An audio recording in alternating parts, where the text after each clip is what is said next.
Wjbf Road. One organization is pushing for residents to vote yes on Tuesday. News Channel 6's Mary Calkins explains why they feel it's a step in the right direction. The project list is new, but the tax would simply be a continuation of the current penny tax. This time, more than $1 million of the money collected will be used to provide or improve city sidewalks and biking paths. It makes, neighborhoods more livable, our streets safer. It improves the quality of life all around. Ellen King, a heart disease survivor, says she is advocating for SPLOST 8 because it will give people a place to exercise. Once again, the main point is just so individuals get in that exercise that they need for their hearts and to stay healthy. In areas with sidewalks and biking paths, there are less pedestrian-involved car crashes than neighborhoods without. King says she believes the paths would provide peace of mind when exercising. This is definitely a motivator. Who wants to be out when they're afraid? It's very important for this area to have a walking and cycling path so individuals will have the opportunity to enhance their health or heart conditions by getting out and getting involved. Cranenberg says the aid from the tax will be especially helpful in lower-income neighborhoods. There's been some disparities in those communities, and so I think with this funding, we could really make up for some of those lost years of opportunity that's kind of been missed and make some neighborhoods that haven't necessarily been a priority and having those bike lanes and those sidewalks, a high priority moving forward to make up for some lost time. To find out exactly how this $250 million would be allocated, check out the story on Wjbf.com for a link to the complete project list. In Augusta, Mary Calkins, WJBF News Channel 6. Voters in the city of Grovetown can also head to the polls tomorrow for a special election in the city council. Cerrito Smith and Marsha Keenan. Well, let's look outside to Atlanta, big city, where we've got clouds there and temperatures a little chillier than we are for sure. But nonetheless, rain-free for now. This is our satellite and radar view, and notice the clouds off into South Carolina, so a few little opportunities of some sunshine for us for now. That will be changing thanks to this guy. It's a warm front out to our west. As this front heads our way, that's going to increase our rain chances certainly into tomorrow, and a chance even some thunderstorms, which we'll talk more about that in just a minute. Meantime, 75 our current temperature. That's in Bushfield, 69 at Aiken, 73 Swainsboro. But look at Saluda, cool 63, 69 McCormick, 70 up near the lake. Winds, well, they're from the east, generally speaking, about 22 miles per hour in Aiken, 23 at Augusta, so it certainly is a breezy day. For sure, all of us have wind speeds of at least 10 plus miles per hour. Plans for tonight should be fine. We'll do mid-60s, going to keep it dry. That is the case as clouds, though, will increase overnight, and so will our rain chances. So there it is again. Again, pleasant evening by about 7 o'clock at 66 degrees. Again, with those winds will start to die down for sure. We'll talk more about the opportunities of some strong to severe weather headed our way. All coming up in just a few minutes. Steve. All right, Tim, thanks a lot. We'll see you then. It's a big day for vaccinations in Georgia. More than 3 million people are now eligible to get their shots in the Peach State. Everyone ages 55 and older and people with high-risk medical conditions can make an appointment. Clinics have been preparing for this for weeks. Websites are being updated and staff is ordering more doses. So there have been some Mondays that roll around where we weren't going to make it through the Monday without having to reschedule and cancel patients, but we were, lucky enough to get our shipment that day at lunchtime, so it was close of running out, but we hadn't run out. Governor Kemp says if the state receives more vaccine doses in the next few weeks, they'll make vaccines available to all adults 16 and older in April.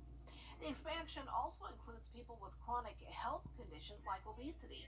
News Channel 6's Derenice Jefferson explains why this group is being prioritized for the vaccine.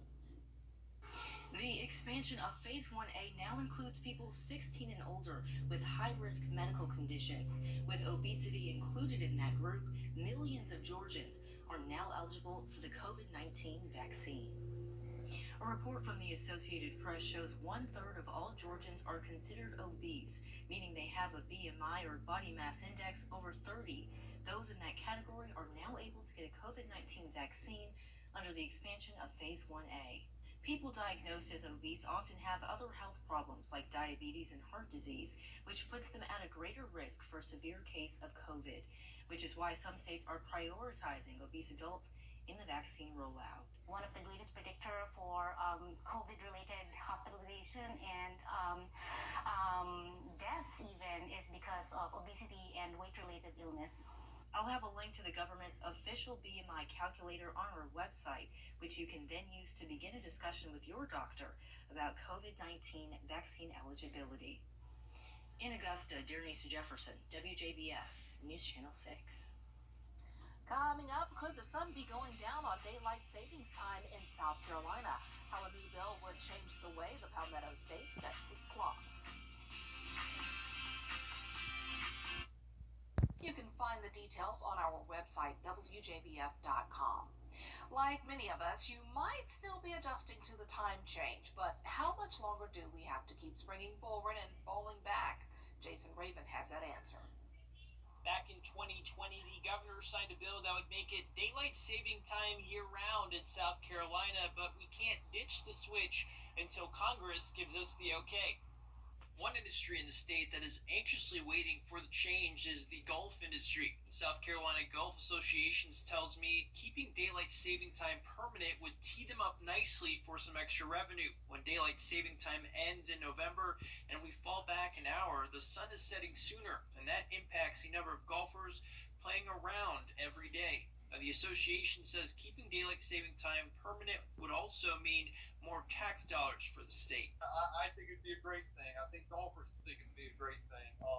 Again, it's going to put more effort on the staffs at the clubs, more time there. But yes, overall for the game of golf, I think it'd be great. South Carolina lawmakers are taking a different approach this year. A bill filed in the House would ask the South Carolina Attorney General to request a waiver from the U.S. Transportation Secretary to allow the state to stay on daylight saving time year-round. In Columbia, I'm Jason Raven.